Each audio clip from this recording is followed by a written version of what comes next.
The Saxons. The Saxons were a group of ancient Germanic tribes, and the German, Dutch, or English, England, peoples are often considered their descendants. They were primarily found in regions such as Lower Saxony, Schleswig-Holstein, Saxony-Anhalt, Westphalia, Drenthe, Overijssel, and England. The modern state of Saxony in Germany was not the original homeland of the ancient Saxons. It was named so because, during the medieval period, it was ruled by the Saxon dynasty. The earliest known settlement area of the Saxons was Nordalbingia, a region near modern-day Holstein. This area overlapped with the territory of the Angles, a tribe with whom the Saxons had close ties.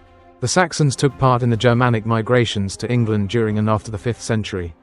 It remains unknown how many Saxons migrated from the continent to Britain, though estimates suggest that the total number of Germanic settlers in Britain ranged from 10,000 to 200,000. From the 18th century onward, many Saxons from the European continent migrated to different parts of the world, particularly North America, Australia, South Africa, southern Brazil, and parts of the former Soviet Union. In some regions, Saxon communities have preserved aspects of their cultural and linguistic heritage, often identified under the names German and Dutch. Due to the Hanseatic trade network and medieval migrations, the Saxons integrated and had a significant influence on the languages and cultures of Scandinavia and the Baltic peoples, while also impacting the Slavic Polabians and Western Pomeranians to a lesser extent. The earliest Saxon migrants, pre-Christian settlers, inhabited areas stretching from the northwest into parts of southern Jutland, Old Saxony, and a small portion of the Low Countries, modern-day Belgium and the Netherlands. In the 5th century, the Saxons were part of the forces that invaded the Roman British province of Britannia. Another Germanic tribe, the Angles, migrated alongside the Saxons, leading to the modern term Anglo-Saxon. The first undisputed reference to the name Saxon appeared in 356 AD, when the Roman Emperor Julian mentioned them in a speech, describing them as allies of Magnentius, a rival emperor competing for influence in Gaul. All references to the Saxons in the early 4th and 5th centuries portray them as pirates and warlords in Gaul and Britain rather than as a distinct tribe or settled population. To protect Britain from Saxon raiders, the Romans established a military defense system called Litus Saxonicum, Saxon shore, along both sides of the English Channel. By 441–442 AD, the Saxons were first described as inhabitants of England when an anonymous Gaulish historian wrote, "Britain has fallen under the rule of the Saxons." The modern descendants of the Saxons, the people of northern Germany, were first mentioned in 555 AD when Theobald, king of the Franks, died, and the Saxons seized the opportunity to launch a rebellion. This uprising was suppressed by Clothar I, Theobald's successor. Some later Frankish kings fought against the Saxons, while others allied with them. Clothar II, a Frankish king, won a decisive victory against the Saxons. The Thuringians frequently allied with the Saxons. It is believed that the word Saxon may have originated from seax, a type of blade they used. The seax had a lasting influence on the naming of the English counties of Essex and Middlesex, both of which feature 3 seaxes in their ceremonial emblems. The Saxons on the continent. The land of Saxony. The Saxons who lived on the European continent were known as the Old Saxons, and they seem to have unified themselves by the late 8th century, after the conquest by Emperor Charlemagne, into a newly emerging political entity known as the Duchy of Saxony. The Saxons waged a prolonged struggle against Christianization and against being brought under the control of the Frankish kingdom. However, they were decisively defeated by Emperor Charlemagne in a long series of annual campaigns during the Saxon Wars, 772–804. While Charlemagne was engaged in military campaigns in Hispania, 778. The Saxons attacked the city of Deutz on the Rhine River, raiding and burning settlements along its banks. After their defeat, Saxon leaders and their people accepted baptism and converted to Christianity. Their sacred tree or pillar, a symbol of 𝐒𝐚𝐻𝐸, was destroyed, naturally, by Emperor Charlemagne. Under the rule of the Carolingian dynasty, the Saxons became less barbaric. There is evidence that the Saxons, along with Slavic tribes such as the Abodrites and Wends, frequently provided soldiers for the armies of their Carolingian overlords. The Duke of Saxony eventually became a king, Henry I the Fowler, in 919, and later, his son, Otto I the Great, became the first emperor of Germany in the 10th century. However, the Saxons lost their dominant position in 1024, and their territory was divided in 1180 when Duke Henry the Lion, the grandson of Emperor Otto, refused to support his cousin, Emperor Frederick Barbarossa, in the Lombard War. Medieval expansion and the name Saxony. During the High Middle Ages, under the rule of the Salian emperors, who were Franks, and later under the Teutonic Knights. German settlers migrated eastward along the Elbe River, into the lands of the Sorb Slavs in the west. Over time, the Sorbs were gradually Germanized. This region was later renamed Saxony due to political circumstances, even though it was originally called the March of Meissen. Charlemagne often used the term March for frontier regions bordering non-Christian or barbarian lands. This was the border region with the Western Slavs.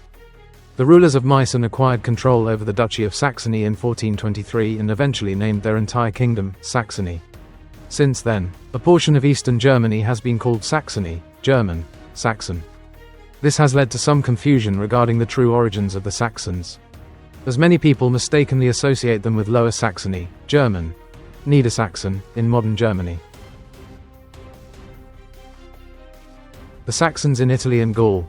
In 569, some Saxons, along with the Lombards, entered Italy under the leadership of Alboin and settled there. In 572, they launched a raid into Gaul, reaching as far as Stablo, near the city of Ries. However, due to internal divisions, they were easily defeated by the Gallo-Roman general Mamolus. When the Saxons managed to regroup, a peace treaty was signed, allowing the Saxons in Italy to settle with their families in Austrasia. After gathering their families and belongings in Italy, they returned to Gaul in two separate groups in 573. One group travelled through Nice, while the other passed through Embrun. They reunited and advanced toward Avignon, where they engaged in raiding and plundering. However, as they attempted to cross the Rhone River, they were blocked by Mamolus. The Saxons were forced to pay compensation for their raids before being allowed to enter Austrasia. Some Saxons permanently settled in Gaul during this period, in places such as Vron-Ponthieu, Sasseto-le-Morcanduit, Flanders, and Isle d'Ay. A Saxon king named 𝐒𝐚𝐫𝐥𝐲 conquered the Angers region in 463. But the Saxons were later expelled by Childeric I and the Salian Franks, who were allies of the Roman Empire. It is possible that the Saxon migration to Great Britain was a reaction to the Franks expanding their influence over the coastal regions of what is now England. Some Saxons, known as Laeti, a Latin term referring to barbarian settlers, established themselves in Bayeux, known as the Saxons Beocases, as recorded in the Notitia Dignitatum. These Saxons became vassals of King Clovis I by the late 5th century. The Saxons of Bayeux maintained a standing army and were frequently called upon to serve alongside conscripted troops in the military campaigns of the Merovingian rulers in their region. However, they were unsuccessful in their attempts to fight against the 𝐼𝐞𝐝, a Breton tribe that ruled Vanatis, now part of Brittany, France, in 579.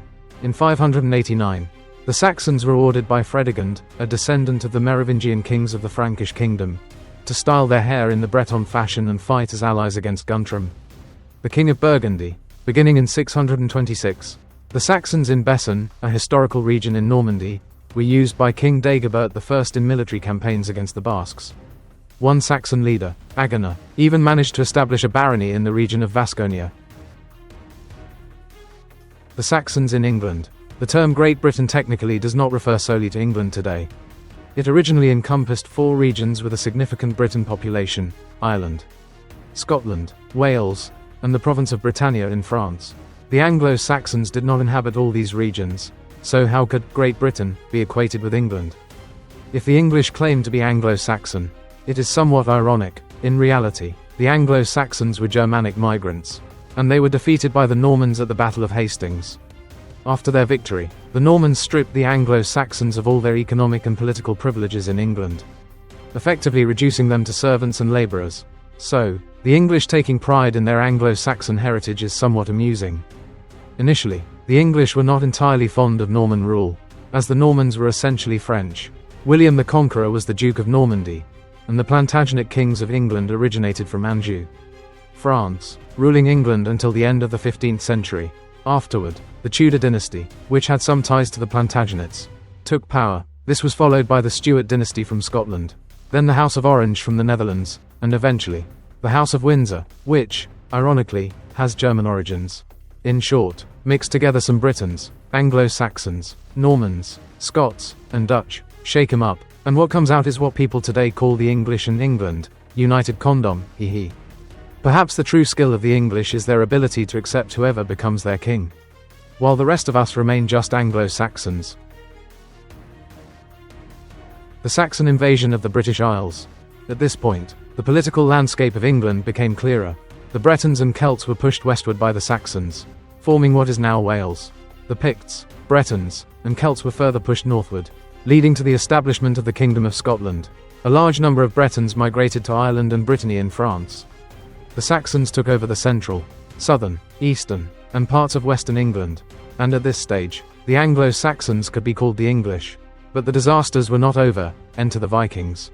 865 to 867. The great heathen army, Vikings, launched attacks across England and captured York. 870. The Norsemen, Vikings, captured Dumbarton, the capital of Strathclyde, Breton territory. 871. King Alfred of Wessex, Saxon, halted the Viking advance at the Battle of Ashdown. 875 to 900. The Norsemen settled in Galloway. 876. The Norsemen began settling in England. 876 to 879. The Vikings forced King Alfred of Wessex to retreat to the Athelney marshes. 879. The Kingdom of Wessex defeated the Vikings at the Battle of East Anglia. After this and a series of victories, King Alfred was given the title, the Great. The defeated Vikings fled and began raiding France, causing havoc there, including during the Siege of Paris. 910 to 920. The Kingdom of Northumbria, Saxon, lost Carlisle and North Cumbria to Strathclyde, Scotland. 911. The London and home counties north of the Thames were annexed into Wessex, internal Saxon consolidation. 912 to 917. The Viking settlements in East Anglia were reconquered by Wessex, Saxon.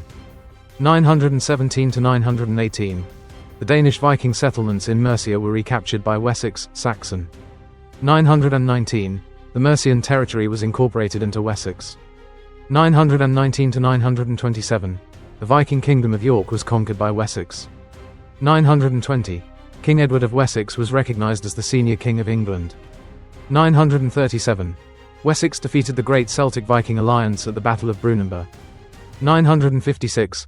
Strathclyde lost Menteith and Lennox to the Kingdom of Alba, internal Scottish conflict. 959. King Edgar of Wessex unified England. 962.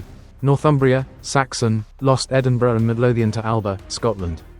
973. Northumbria was forced to cede control of Lothian and the borders to Alba. 1006. Alba was defeated by Northumbria. 1014. A Celtic-Irish coalition defeated the Vikings at the Battle of Clontarf in Ireland. 1015. Strathclyde was temporarily annexed into the Kingdom of Alba. 1016. King 𝐶NUT the Great of Denmark incorporated England into his North Sea Empire, Denmark, Norway, England. 1018. The Kingdom of Alba, Scotland, defeated Northumbria, Saxons, at the Battle of Carham, seizing Lothian and the borders. 1034. Strathclyde was fully annexed into the Kingdom of Alba, internal Scottish affairs. 1038. Galloway was incorporated into the Kingdom of Alba, leading to the formation of a unified Scotland. 1062 to 1063. Duke Harold of Wessex defeated King Griffith of Wales. 1066. The Anglo-Saxons, led by King Harold, Duke of Wessex, chosen as King of England, defeated the Norsemen, Vikings, at the Battle of Stamford Bridge. However, soon after, the Normans, led by Duke William the Conqueror, defeated the Anglo-Saxon army at the Battle of Hastings, killing King Harold and conquering all of England, marking the end of Saxon rule in England. The Saxon invasion of the British Isles. Britain was conquered by Julius Caesar in 55 BC because the Celts in Britain supported the Celts in Gaul. However, the northern part of Britain was never at peace. The greatest resistance came from Caledonia, Scotland, Ireland, and Wales. The people in these areas constantly resisted the Roman legions with success. The Romans established a Romano-British culture, particularly in the southern regions, especially in the province of Kentium, modern-day Kent. However, their external defenses were relatively weak. In the 4th century, the Angles, Saxons, and Jutes from Denmark and northern Germany started sailing their ships to the shores of Britain for about a century. The Roman authorities had to appoint a special military officer, responsible for defending the Saxon shore. To counter their attacks, fortresses were built along the eastern coast, and troops were sent from different parts of the empire to defend them. Around 410 AD, the Visigoths marched on Rome, the Eternal City. As a result, all Roman legions were permanently withdrawn from Britain.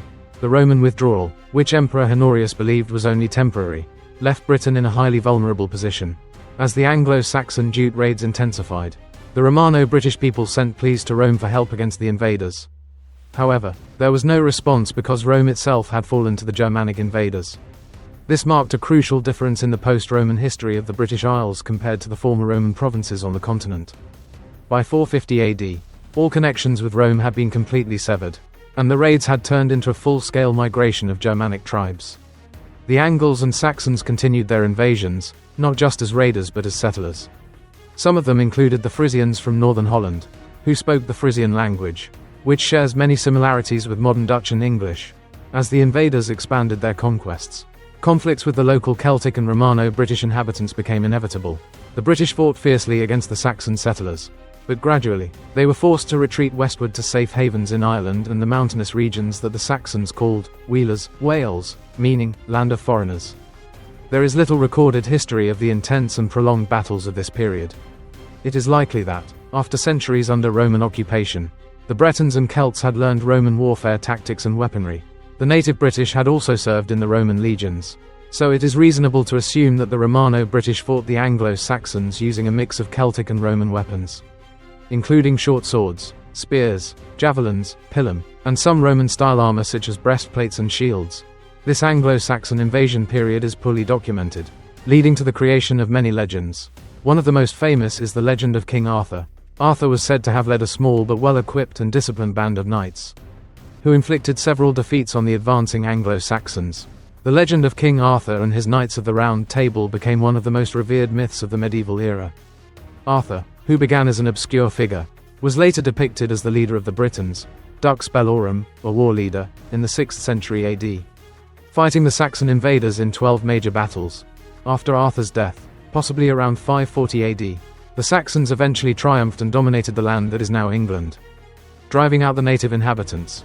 By the early 7th century, the Celts and Bretons only held onto the western fringes of Cornwall, Wales, and Cumberland. Meanwhile, other Celtic groups migrated to Armorica, modern Brittany, France. The Anglo-Saxons erased nearly all traces of Roman civilization. They established several Saxon kingdoms, some of which have left their names in modern geography, such as Essex, Sussex, Wessex, Middlesex, and East Anglia. One of the major innovations of the Anglo-Saxons compared to the Britons was their military organization. The era of a professional standing army was gone. The first Anglo-Saxon settlers formed a military force known as the 𝐶𝐹ide. The 𝐶𝐹ide was divided into two types. The Great 𝐶𝐹ide. This was a conscripted force made up mainly of infantry. Only a few wealthy individuals could afford a horse. The Select 𝐶𝐹ide. This consisted of elite warriors chosen from the GNS, landowners, who held enough land to have a status in society. It is generally accepted that the Anglo-Saxons primarily fought as infantry. They used horses for transportation to the battlefield but lacked cavalry warfare skills. Even among the wealthy, some records indicate that horses were only used as a means of communication and for carrying messages rather than for actual combat.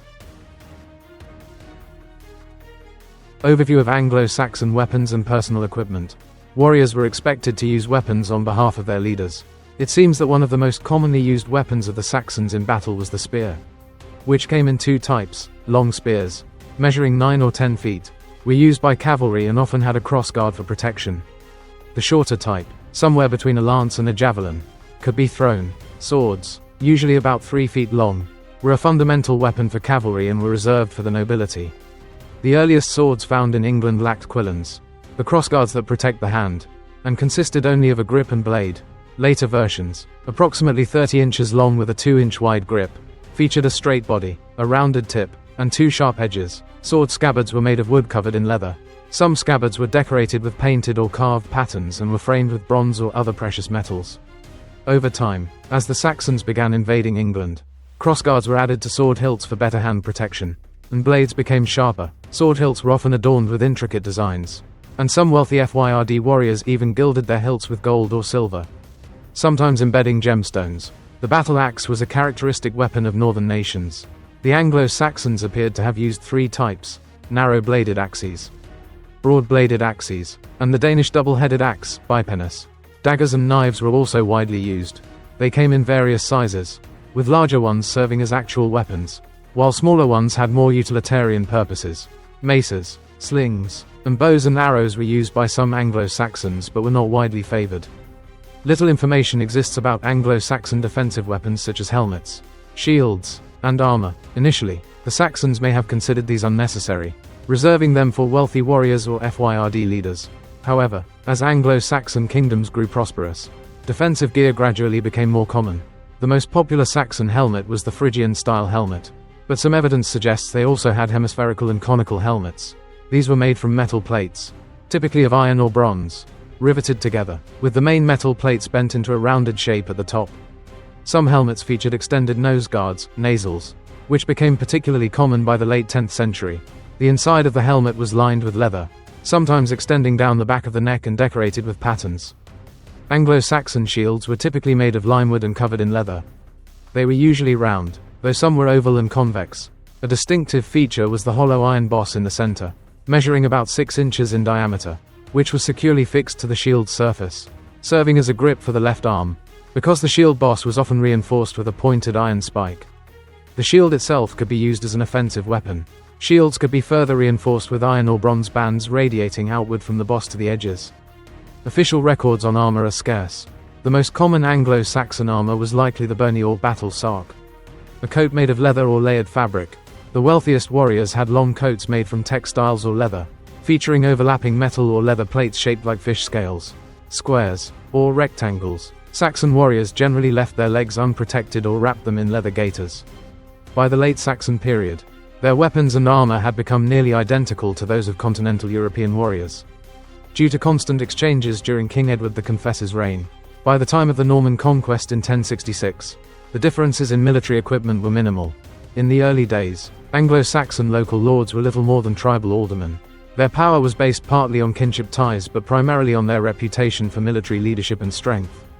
Over time, a hierarchical system developed, creating minor kings, earls, lords, housecarls, professional soldiers, peasants, and a newly emerging class of clergy. The great king of the Anglo-Saxons, Alfred the Great. Alfred the Great, 849 October 26, 899, was the king of Wessex from 871 to 899. King Alfred is remembered for his efforts in fighting against the Vikings to protect the Anglo-Saxon kingdom in southern England. And he became the only English monarch to be honored with the title, the Great. Alfred was the first king of the West Saxons to style himself as the King of the Anglo-Saxons. Detailed information about his life is described in the works of the Welsh scholar and bishop Asser. King Alfred was a highly learned man who strongly encouraged education and focused on improving the legal system and military structure of his kingdom. He is considered a saint by some Catholics, although he was never officially canonized. The Anglican community venerates him as a hero of the Christian Church, commemorating him on October 26, and he is often depicted in stained glass windows in Anglican churches. Childhood. King Alfred was born in the village of 𝐒𝐚𝐿, now known as 𝐿𝐴𝐿 in Oxfordshire.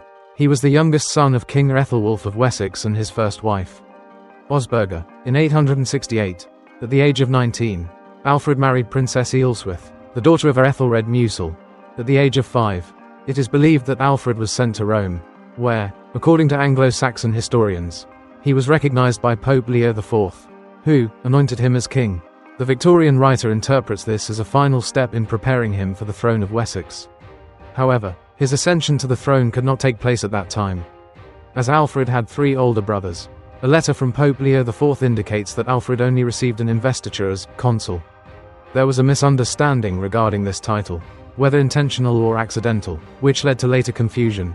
Alfred also accompanied his father on a pilgrimage to Rome, where he stayed for some time at a palace owned by Charles the Bald, the king of the Franks, around 854 to 855.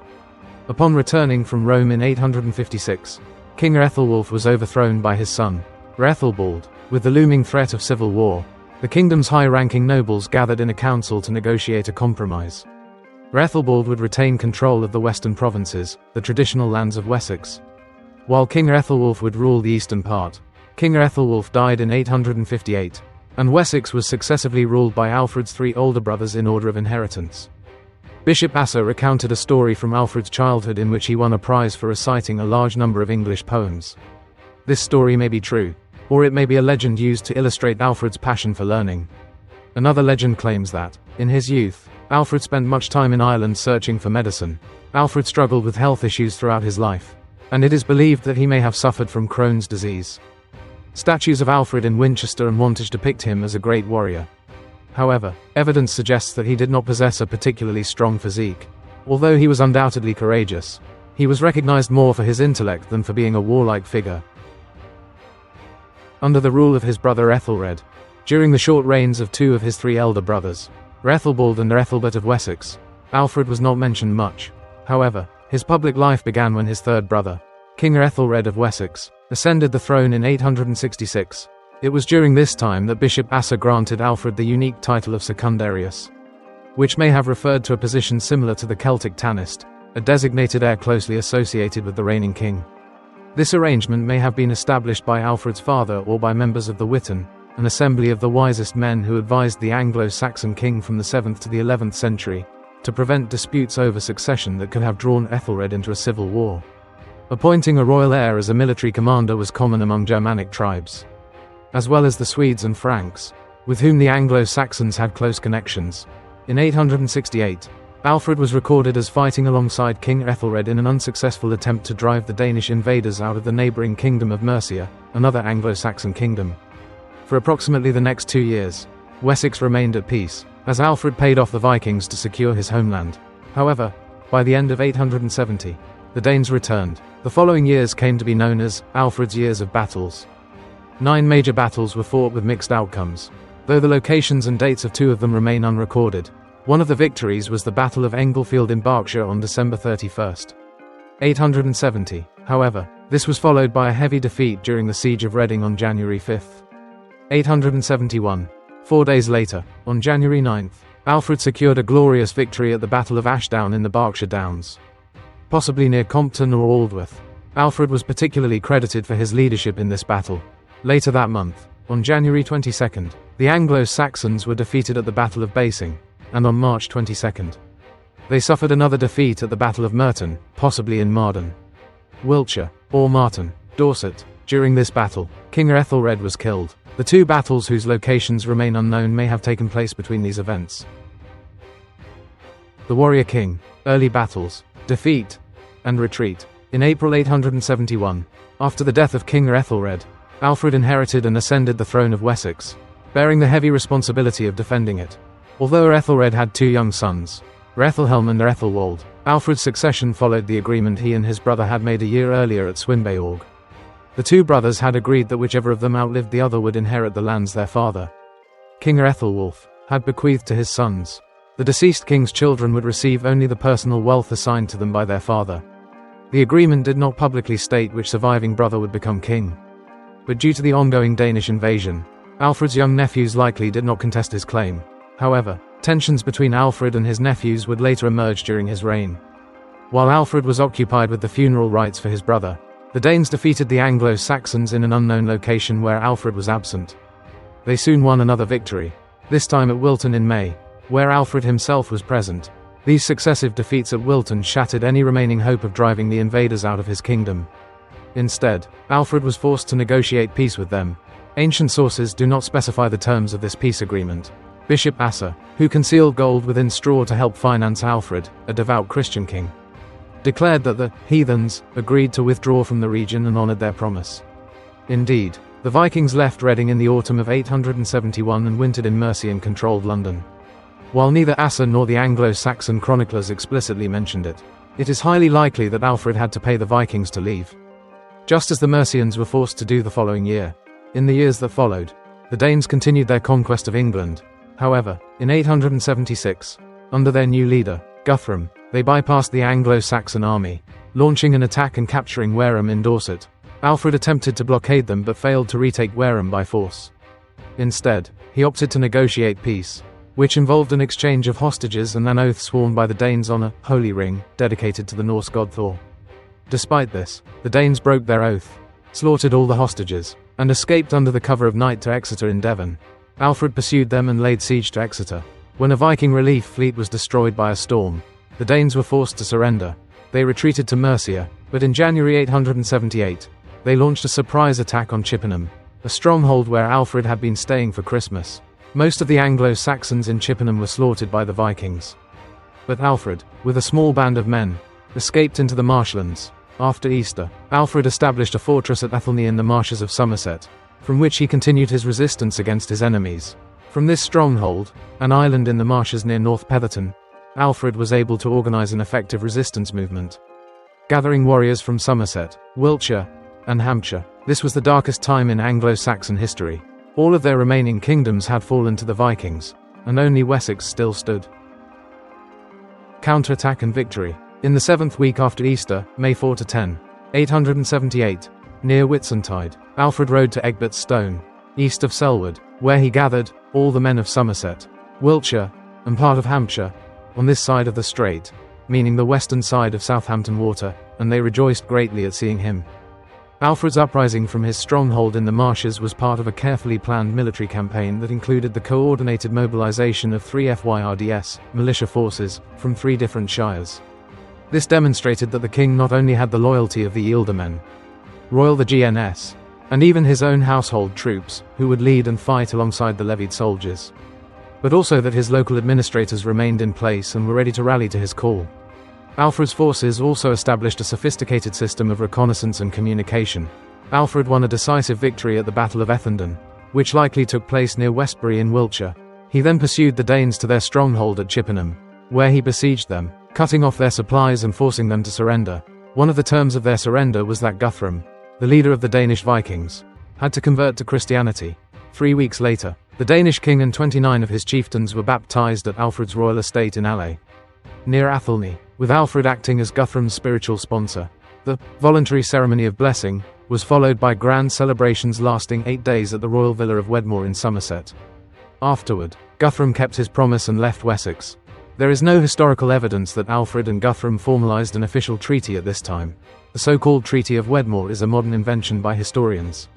However, a treaty between Alfred and Guthrum, written in Old English, is preserved at Corpus Christi College, Cambridge, manuscript 383, and a Latin translation known as the Quadripartitus suggests later negotiations, likely around 879 or 880, after King Ceolwulf II of Mercia had been deposed. This treaty divided the Kingdom of Mercia. The boundary between Alfred's kingdom and Guthrum's territory was set at the Thames River and the Lee River. Alfred extended his rule into West Mercia, while Guthrum took control of East Mercia, forming an expanded kingdom of East Anglia, which later became known as Danelaw. Under the treaty's terms, Alfred gained control of London and its resources, at least temporarily. The status of Essex, East Saxons, which had been under West Saxon rule since the time of King Egbert, was not explicitly mentioned in the treaty. However, given Alfred's military and political superiority, it would be surprising if he conceded any territorial disputes to his newly baptized godson, Guthrum. Years of peace and the rebuilding of London. With the signing of the treaty between Alfred and Guthrum, a grand event took place around the year 880 as Guthrum's men began to settle in East Anglia. Guthrum was effectively neutralized and was no longer a threat. As part of the agreement, a Danish fleet left the island and sailed to Ghent. However, Alfred still had to deal with some lingering threats from the Danes. A year later, around 881, Alfred engaged in a naval battle against 4 Danish, ocean-going, ships. 2 of these ships were destroyed, while the remaining 2 were forced to surrender to Alfred's forces. These were minor skirmishes, similar to the independent Viking raiding parties that had plagued England for decades. After signing the treaty with Guthrum, Alfred did not face any large-scale conflicts for a considerable time. Despite this relatively peaceful period, he still had to deal with occasional Danish incursions. One such raid took place in Kent in 885, which was likely the largest Viking attack since the end of the wars with Guthrum. According to Asser's records, the Danes targeted Rochester, a Saxon city, even constructing a temporary fortress to besiege it. In response, Alfred led an Anglo-Saxon army, rather than just the Wessex forces, and launched an attack against the Danes, forcing them to abandon their siege and retreat by sea to another part of England. This Danish force is believed to have withdrawn completely from England by the summer of the following year. Shortly after the failed Danish attack on Kent, Alfred dispatched his fleet to East Anglia. The exact purpose of this expedition remains debated, although Asser claims that the mission was intended for raiding. Sailing up the River Stour, Alfred's fleet encountered a Danish fleet of between 13 and 16 ships, sources vary on the exact number. Leading to a naval battle, the Anglo-Saxon fleet emerged victorious, and according to Huntingdon's account, their ships were filled with plunder. However, while attempting to retreat down the river, the fleet was intercepted at the mouth of the River Stour by a fresh Danish fleet. Weakened by their previous battle, Alfred's fleet was likely defeated in this engagement. A year later, in 886, Alfred recaptured London and restored its vitality. He entrusted the governance of the city to his son-in-law, 𝐿𝐴𝐻𝐿red, alderman of Mercia. The rebuilding of London progressed rapidly during the late 880s, focusing on urban planning, the construction of new streets, and the fortification of the city, particularly reinforcing the old Roman walls. Some sources suggest that this period also saw the construction of defensive structures on the southern bank of the Thames. This was also the time when nearly all historians agree that the Saxon people of a still divided England began to acknowledge Alfred's authority. However, this was not a coincidence, as Alfred had already been recognized as the King of the English. Although he never officially claimed such a title for himself, in reality, Alfred's growing power stemmed from the military strength of Wessex, which served as a foundation for political alliances, such as with his son-in-law in Mercia, and his exceptional administrative abilities. Between the rebuilding of London and the resumption of large-scale Danish attacks at the start of the 890s, few significant events occurred. However, the relative peace of the late 880s was ultimately disrupted by several deaths. In 888, Alfred's sister, 𝐿𝐴𝐻𝐿, died while traveling to Rome. That same year, 𝐿𝐴𝐻𝐿red, the Archbishop of Canterbury, also passed away. A year later, in 889, Guthrum, also known by his Christian name Ethelstan, Alfred's former adversary and king of East Anglia, died and was buried in Hadley, Suffolk. Guthrum's death marked a turning point in Alfred's political strategy. It also created a power vacuum, stirring ambitious warlords eager to assert their dominance in the years to come. Thus, Alfred's years of peace were coming to an end, and war was once again on the horizon. Further Viking attacks repelled. After a period of relative calm, in the autumn of 892 or 893, the Danes launched another attack. Their position on the European continent was unstable, so they crossed over to England with a fleet of 330 ships. Divided into two divisions, they fortified themselves. The larger force established a base at Appledore, Kent, while the smaller force, under the command of Hasdine, set up in Milton, also in Kent. The invaders brought their wives and children, indicating that this campaign was intended for both conquest and settlement. In 893 or 894, Alfred took up a strategic position from which he could monitor both enemy fleets. While he was negotiating with Hasdine, the Danes at Appledore launched an attack and moved northwest. They defeated Alfred's eldest son, Edward, but were in turn defeated in a major battle at Farnham, Surrey. They fled and took refuge on an island in the River Colne, Hertfordshire, where they were besieged and eventually forced to surrender. A portion of this force retreated to Essex, and after suffering another defeat at the Battle of Benfleet, they reunited with Hasdine's forces at Shoebury.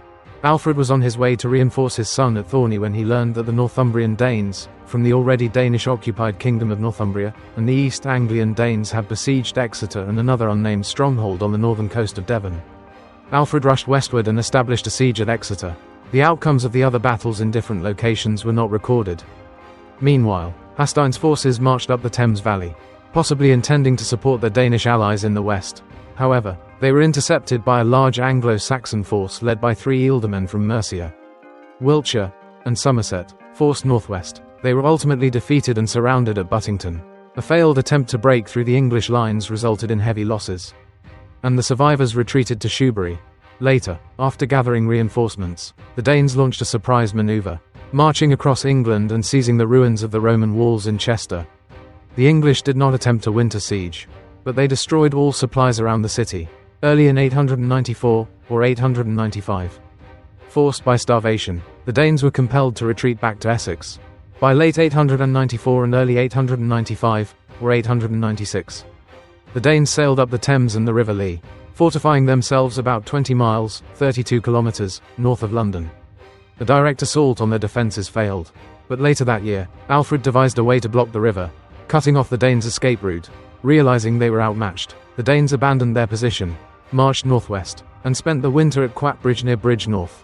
The following year, in 896 or 897, the Danes gave up the fight. Some settled in Northumbria, others moved to East Anglia, and those with no ties to England returned to the European continent. Reorganizing the military system, reforming the 𝐶ide.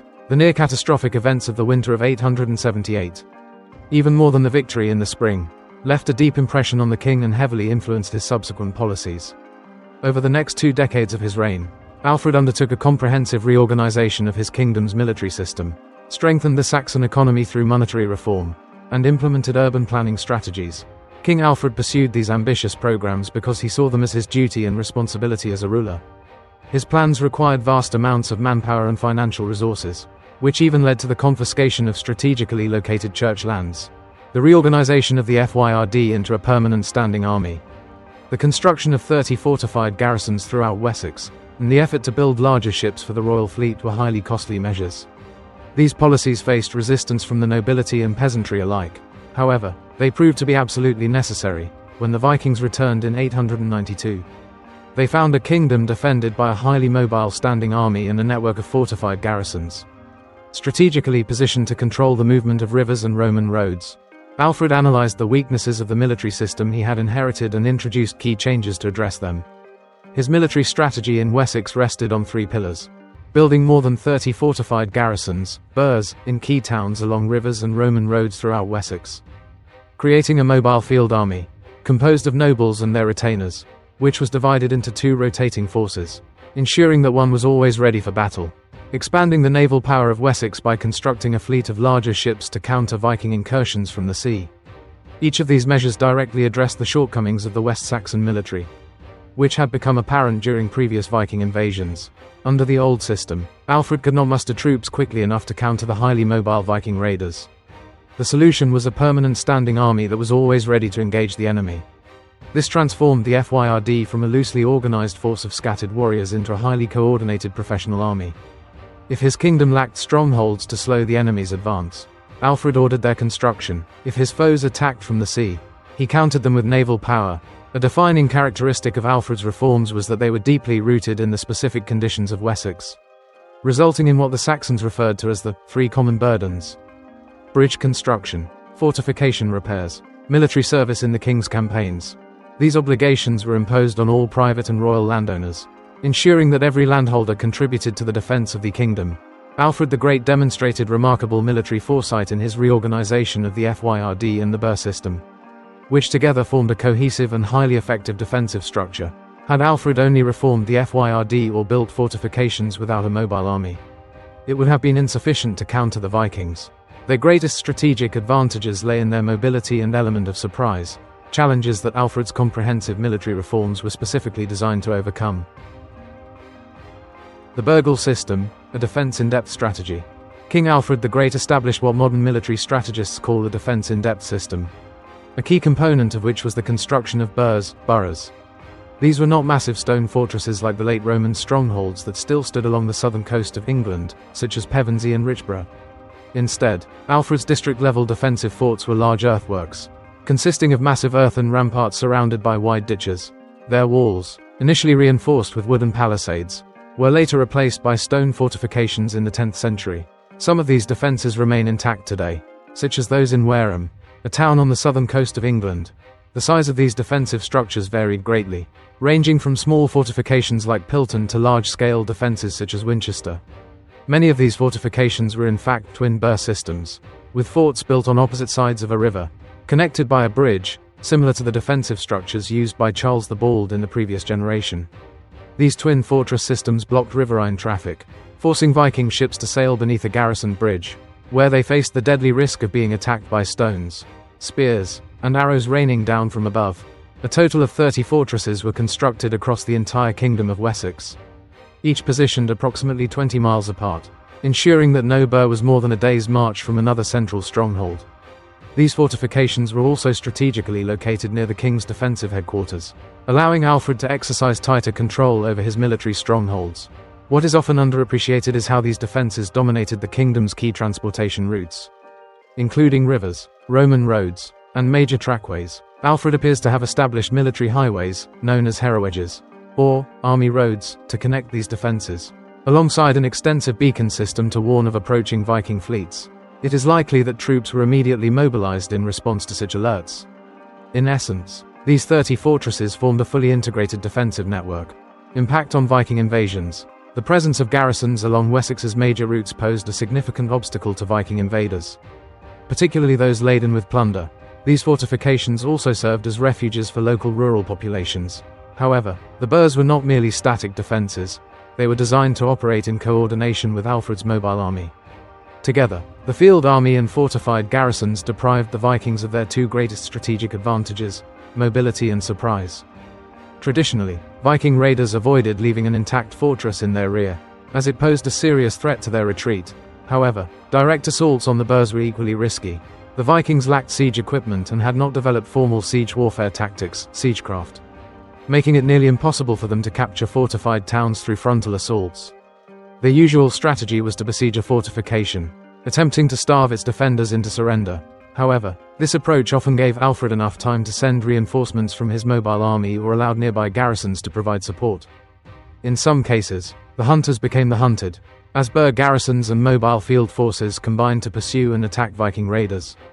In fact, there is only one recorded instance of a successful Viking assault on a garrisoned Burh, which occurred in 892, when a Viking force launched an extremely fierce attack on a weakened defensive outpost at the mouth of the River Lim in Kent. The cost of the Burgle system. Alfred's Burgle system was revolutionary in its strategic vision but also extremely expensive to construct. The chronicler Asa, in his biography of Alfred, noted that many nobles were reluctant to comply with what seemed to them an unprecedented and burdensome undertaking, even though they eventually acknowledged the common needs of the kingdom. As Asa reminded them, the cost of construction was immense. But the expenses did not end there. Maintaining the fortifications and sustaining their permanent garrisons also required significant resources. A remarkable early 10th century document, known as the Burgle 𝐒𝐚𝐫𝐥𝐲, provides a formula for determining the number of troops required to garrison a burh, based on a ratio of 1 soldier for every 5.5 yards, 5 meters, of wall. According to this calculation, a total of 27.071 men would have been needed to fully man all the fortifications, a number that was virtually impossible to achieve in practice.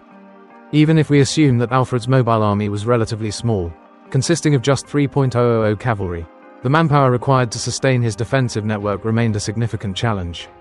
However, despite these challenges, the Burgle system proved to be one of the most effective military innovations of its time, fundamentally shifting the balance of power in favor of Wessex and ensuring Alfred's kingdom could withstand future Viking invasions.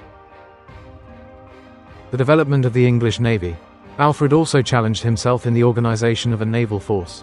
In the year 897, he ordered the construction of a small fleet, possibly a dozen or so longships, each with 60 oars, and twice the size of the Viking warships.